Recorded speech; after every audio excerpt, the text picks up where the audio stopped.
Welcome to new TV Telugu. ఇప్పుడు AP top 10 చూద్దాం. జగన్ అధికారంలోకి వచ్చిన వెంటనే పేదల కడుపు నింపే అన్న క్యాంటీన్లను రద్దు చేశారని రాష్ట్ర నీటిపారుదల శాఖ మంత్రి నిమ్మల రామానాయుడు వ్యాఖ్యానించారు. ఆయన పాలకొల్లులో మాట్లాడుతూ ఈ వ్యాఖ్యలు చేశారు. రాష్ట్ర ప్రభుత్వం త్వరలో ప్రారంభించబోయే అన్న క్యాంటీన్ పునర్నిర్మాణ పనులను మంత్రి నిమ్మల రామానాయుడు పరిశీలించారు.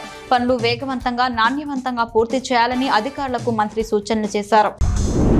చంద్రబాబు నాయుడు అమలు కాని హామీలు ఇచ్చారని, ఆ హామీలు నెరవేరకపోతే ప్రజల నుంచి తిరుగుబాటు తప్పదని రాజమండ్రి పార్లమెంటరీ నియోజకవర్గం YCP incharge doctor Guduri Srinivas అన్నారు.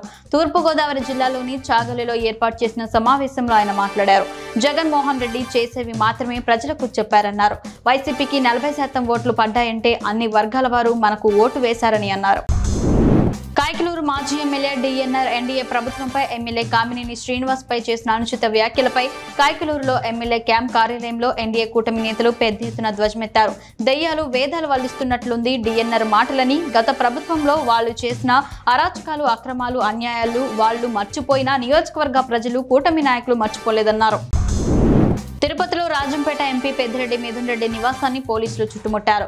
ఆయన ఇంటి వద్దకు పెద్ద సంఖ్యలో పోలీసులు చేరుకున్నారు. పుంగనూరులో కార్యకర్తల సమావేశానికి ఎంపీ సిద్ధమయ్యారు. ఈ నేపథ్యంలో దానిని అడ్డుకునేందుకు పోలీసులు ఇంటి వద్ద మోహరించారని ఎంపీ అనుచరులు అంటున్నారు. మిథున్ రెడ్డి ఇంట్లోకి ఎవరిని వెళ్లకుండా అడ్డుకుంటున్నారని మండిపడుతున్నారు. చిత్తూరు నగరంలోని మూతపడిన షుగర్ ఫ్యాక్టరీని ఎమ్మెల్యే గురజాల జగన్మోహన్ పరిశీలించారు. అక్కడి ఉద్యోగస్తులతో మాట్లాడి వారి సమస్యలను అడిగి తెలుసుకున్నారు. ఫ్యాక్టరీలో ఉన్న యంత్ర పరికరాల పనితీరును పరిశీలించారు. గత 10 సంవత్సరాలుగా మూతపడి ఉన్న షుగర్ ఫ్యాక్టరీని త్వరలో ప్రజలకు వినియోగంలోకి తీసుకొస్తానని తెలిపారు. ప్రసిద్ధ పుణ్యక్షేత్రమైన మంత్రాలయంలోని శ్రీ రాఘవేంద్ర స్వామి మఠంలో హుండీ లెక్కింపు కార్యక్రమం పకడ్బందీగా ఏర్పాట్ల మధ్య జరిగింది. జూన్ నెలకు సంబంధించిన స్వామివారి హుండీ లెక్కింపు ప్రారంభమైంది. ముందుగా హుండీలోని కరెన్సీని, నాణ్యములను వేరు చేసి లెక్కింపు మొదలుపెట్టారు. ఈ కార్యక్రమంలో ఆలయ సిబ్బంది పాల్గొన్నారు. మండపేట మున్సిపల్ కౌన్సిల్ సమావేశంలో ఎమ్మెల్యే వేగుల జోగేశ్వరరావు పట్టణంలోని మున్సిపల్ షాపుల్లో ఒకదాన్ని అనాధికారికంగా అద్దెకిచ్చి రెవెన్యూ సిబ్బంది అద్దెను జేబులో వేసుకుంటున్నారని ఆరోపించారు. దీంతో రెవెన్యూ సిబ్బంది నీళ్లు నమిలారు. సమావేశం ముగిసిన వెంటనే ఆర్ఏ ప్రభాకర్ హుటాహుటిన అక్కడకు వెళ్లి కలిగి తిరగడం పలు అనుమానాలకు తావిస్తోంది.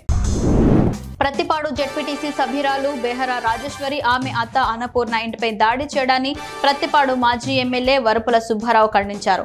ఎమ్మెల్సీ అనంతబాబుతో కలిసి వారిని పరామర్శించారు. ఈ సందర్భంగా సుబ్బారావు మాట్లాడుతూ, దాడులు చేసే సంస్కృతి మంచి పద్ధతి కాదని, నియోజకవర్గంలో మునుపెన్నడూ ఈ విధంగా జరగలేదన్నారు. దాడులు చేసిన వారిపై పోలీసులు చర్యలు తీసుకోవాలని వారు డిమాండ్ చేశారు.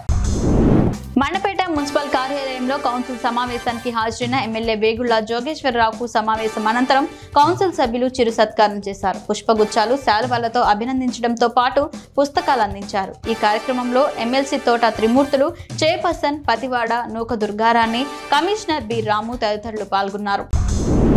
రాపూరు బద్వేల్ నేషనల్ హైవేపై తెల్లవారుజామున హైవేపై పోలీసులు గస్తీ నిర్వహిస్తుండగా కర్ణాటక రిజిస్ట్రేషన్ కారు అనుమానాస్పదంగా వేగంగా వెళ్తుండటంతో గస్తీలో ఉన్న పోలీసులు కారును వెంబడించారు. పెంచలకోన మలుపు వద్ద కారు ముళ్ల కంచుల్లోకి వెళ్లడంతో స్మగ్లర్లు వాహనాన్ని వదిలి పరారయ్యారని, వాహనాన్ని తనిఖీ చేయగా అందులో 3 లక్షల విలువ చేసే 12 ఎర్రచందనం దుంగలు ఉన్నట్లు పోలీసులు గుర్తించారు.